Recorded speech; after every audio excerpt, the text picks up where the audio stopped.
Good afternoon, Tuesday. Hello. Video number 13. I think so. I'm Kristen. And I'm Grace. And we are Sisters Squared. Yes. Today's topic, which we found to be really fitting for the time because we've both been running into this quite frequently, is dulling your joy for other people's comfort.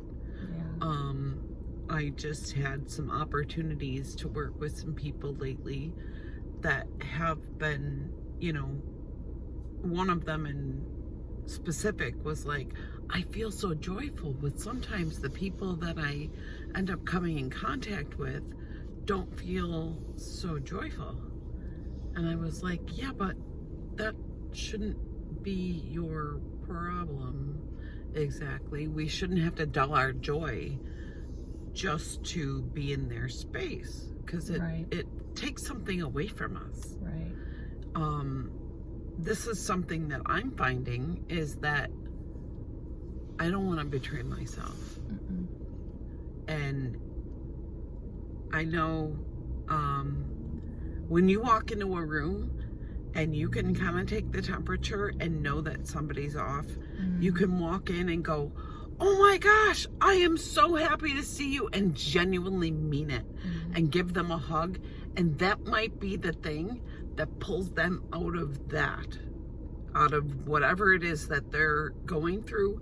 Give them space to, bring it to the surface with a little bit more clarity and a little bit more feeling the love that you have and feeling valued, that maybe it doesn't really take on the life that they were giving it.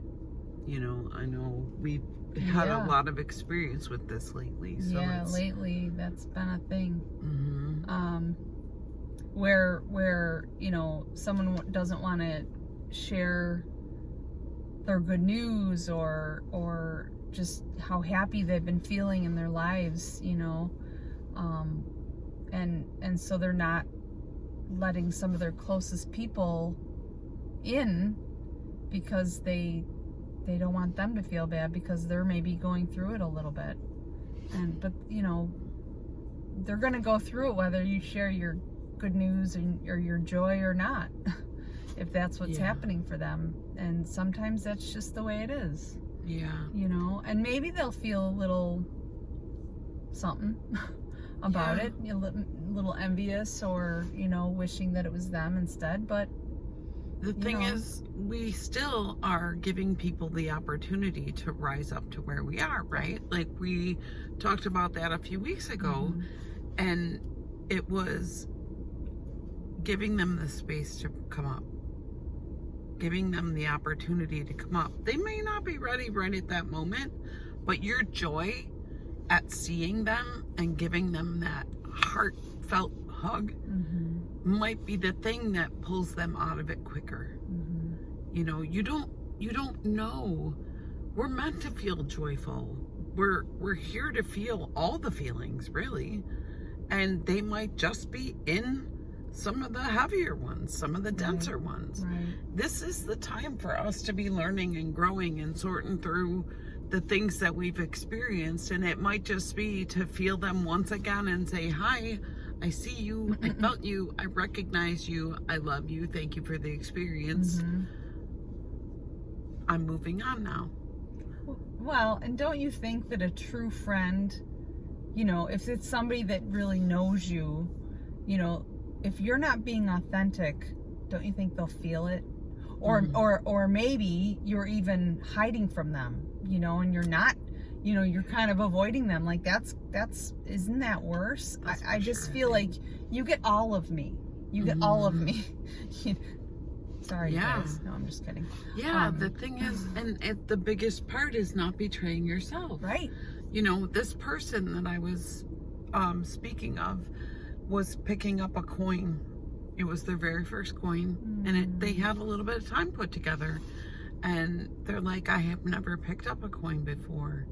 And I said, well, because this person was talking about dulling their joy for other people. And I said, when you get that coin, the serenity prayer will be on one side, and the other side, do you know what it says? I said, no. I said, to thy own self be true. I said, kiss your hand, give yourself love. To thy own self be true. Don't ever forget that.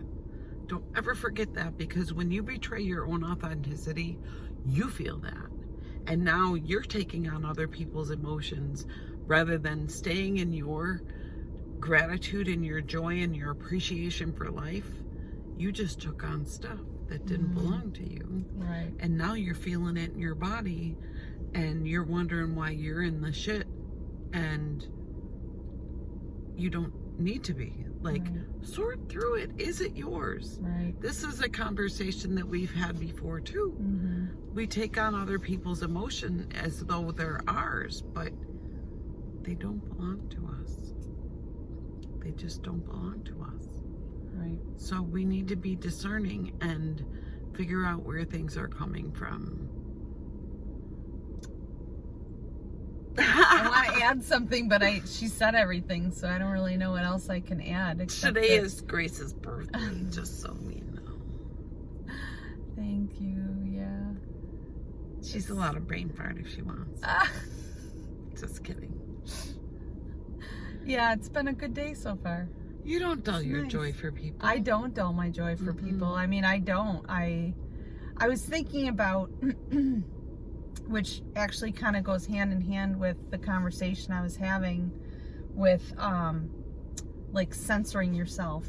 You know, there was a time where I didn't always say everything that was on my mind, because sometimes the people that I was with took offense. They, you know, possibly I didn't, I don't know. I was going to say didn't say it PC, but I don't even think that's really what it was. Just, you know, like, I saw something that said, if you... You didn't shine the turd before you tossed it out there? Yeah, but also, yes, probably not. But the other thing is that I don't say things meanly, I don't think, but I do say things pretty plainly sometimes. And it's never with the intent to be unkind, but you know, they're just kind of real. And but then I started feeling, because of, you know, I have very visceral reactions to things, and my kids will tell me all the time, "You're so loud." And I guess I probably am, but it's nothing that I wouldn't say to someone face to face, you know. If I happen to see somebody who's got something on that I love, or their hair or whatever, I say it, and my kids are like, "Shh, they're gonna hear you," and I'm like, "So what?" You know, or whatever. I don't know. I can't even give you. We don't hide. I don't even give you. We hide in plain sight. Yeah, I can't even give you a description or an example at this point, but yeah, I talk to everybody, and I think I'm just a very real person. Yeah. I hug strangers all the time. Like, I got off the phone with you yesterday just to hug the lady in the parking lot, worried about having to park her car and try to get out of the parking lot in one piece. She's like, "People are so crazy." Blah, blah, blah, blah, blah, blah. Like, she was just anxious. Aww. She just parked. She's not even ready to pull out of the parking lot yet. But her anxiety was getting the best of her, and I looked over and I rolled down my window. She's like, "Am I straight?" I'm like, "You're fine. You're fine." I said, "Look at the parking lot just cleared out for you, so you can park anywhere you want." I said, I'll guard for you." Oh my God, that old guy was just jolly. Oh, he's all by himself too. He's got this huge grin on his face, and he's not hiding his joy.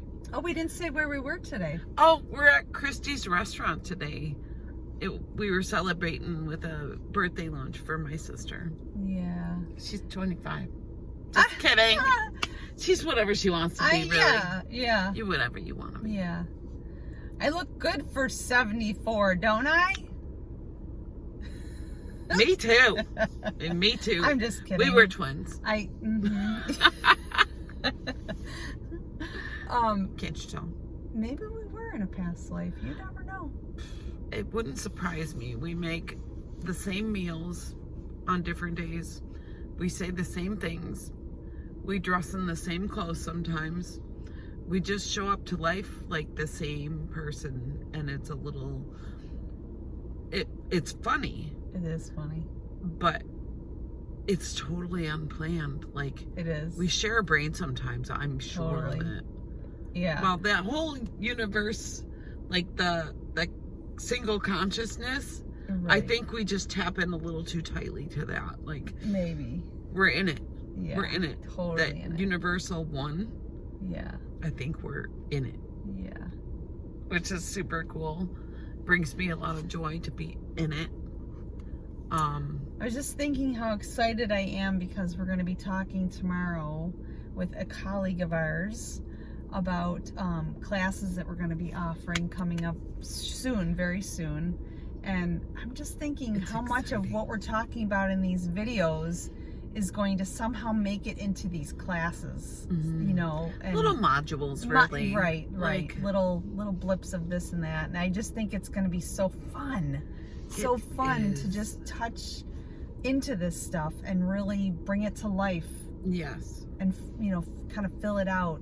And I would like, we would like maybe, you know, we say this probably every week, if you have something that you're interested in terms of a topic or something that you have some knowledge about that you'd love to share, you know, I think we should get to the point where we bring people on to sit in the back seat and I want that. We've talked about that a few times. Yeah, you know, like, I don't know, whatever. But there's perfect amount of room right in between us. Back in the day when, you know, our parents drove around and we didn't wear seatbelts, there were no car Are we seats, there yet? and we, you know, the kids stood in the back on the hump. Yeah. Where are we going? Me. I was that kid. And they just and hold on to the front of your shirt. About it. Yep. Or they do this. You're not going to go anywhere. I still do that. But anyway, still do that. We digress. We should probably wrap it up so you can go. You got an appointment. 3 o'clock. We got another half hour to talk if we want. Just kidding. The thing is, we have found out the hard way about not, like, we used to call it letting people steal your joy, but really we're giving it away if you think about it. Mm-hmm. And it's not giving it away in terms of, oh my God, I love you so much. It's, I know. Oh God, that must be so hard. Ooh, those words. Oh, as soon as you start putting labels on somebody else's stuff, don't you think?